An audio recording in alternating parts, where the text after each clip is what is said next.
मीरपुर नाम के शहर में तेजस अपनी पत्नी नीरू के साथ रहता था। पति पत्नी दोनों ही नौकरी करते थे। एक दिन तेजस गांव अपनी माँ के पास फोन करता है। हेलो, प्रणाम माँ। जीते रहो माँ, तुम दादी बनने वाली हो हैं? अरे वाह, ठीक है बेटा, मैं कल ही आती हूँ। जब माँ जी शहर पहुंची तो बेटे बहू ने बहुत अच्छे से स्वागत किया। लीजिए माँ जी, चाय। अरे गर्मा गर्म पकोड़े ले आओ माँ के लिए। नीरू रसोई में गई और 2 मिनट में ही पकोड़े ले आई। जी ये लीजिए। बहू, जादू से बनाए हैं क्या? अभी तो रसोई में गई थी। यम्मी।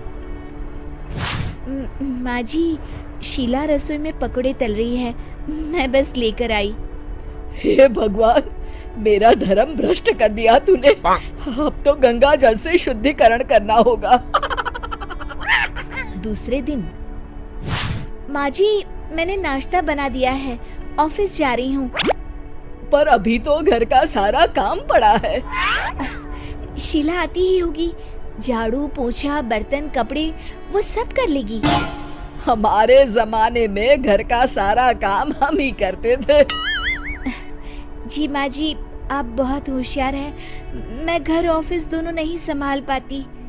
तो जरूरत क्या है घर से बाहर जाकर चाकरी करने की?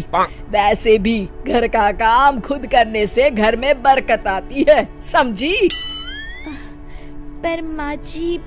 पर वर कुछ नहीं, इस महीने की पगार मिले फिर ऑफिस बंद। हाँ। रात को नीरू तेजस से कहती है, सुनिए जी, माँ जी बोल रही थी कि मैं नौकरी छोड़ दूं। वैसे ठीक ही तो है, अभी तुम्हें आराम की जरूरत है। फिर भी आराम कहाँ, शीला को छुड़ाने के लिए बोल रही थी। तो अब 24 घंटे में इतना काम तो कर ही सकती हो। पर जॉब पसंद है मुझे, घर पर मन नहीं लगेगा। अगले दिन जब दोनों ऑफिस के लिए निकल रहे थे, मेरी तो कोई कीमत ही नहीं है इस घर में।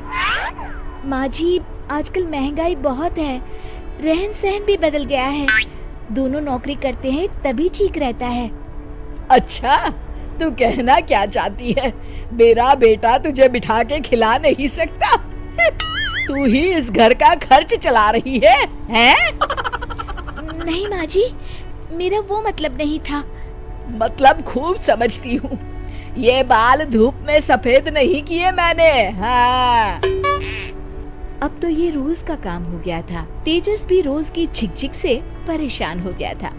एक दिन उसने कहा, नीरू, वैसे भी तुम्हें मैटरनिटी लीव मिलने वाली है, तो अभी से ही छुट्टी ले लो।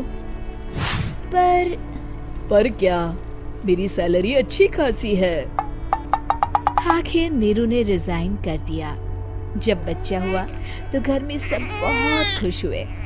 कुछ दिनों बाद तेजस फाइल देख रहा था।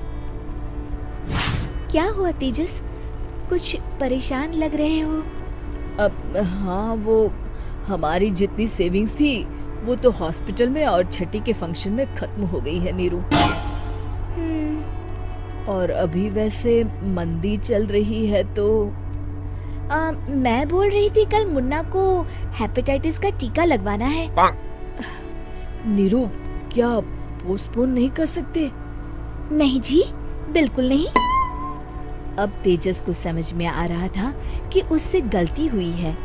पैसों की कमी का असर घर के माहौल पर भी पड़ रहा था। अगले दिन, बेटा मेरा चश्मा और ये दवाइयाँ ले आना, पर्चा देते हुए माँ जी ने कहा। जी। तेजस, मुन्ना के लिए दूध का डिब्बा और डायपर भी ले आना, और ये किराने के सामान की लिस्ट है, इसे भी लाना है। तेजस गुस्से में लिस्ट मरोड़कर फेंकता है और चिल्लाता है, पैसे क्या पेड़ पर उगते हैं? ये ले आना, वो ले आना।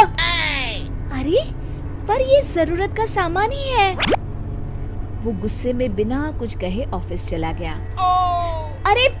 अरे लंच तो ले जाइए। नीरू दौड़कर डिब्बा पकड़ाती है एक दिन खाना खाने के बाद, नीरू, अब तो मुन्ना कुछ बड़ा हो गया, तो अब तुम वापस ज्वाइन कर लो ना जॉब। पर इस रिसेशन में जॉब मिलना बहुत मुश्किल है। ट्राई तो करो। फिर मुन्ना, माँ जी है ना, और एक फुल टाइम मेड भी लगा लेंगे। पर माँ जी, उन्हें तो पसंद नहीं।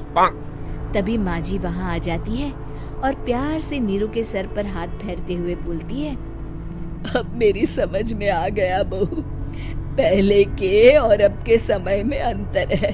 तुम काम शुरू करो, मुन्ना की जिम्मेदारी मेरी।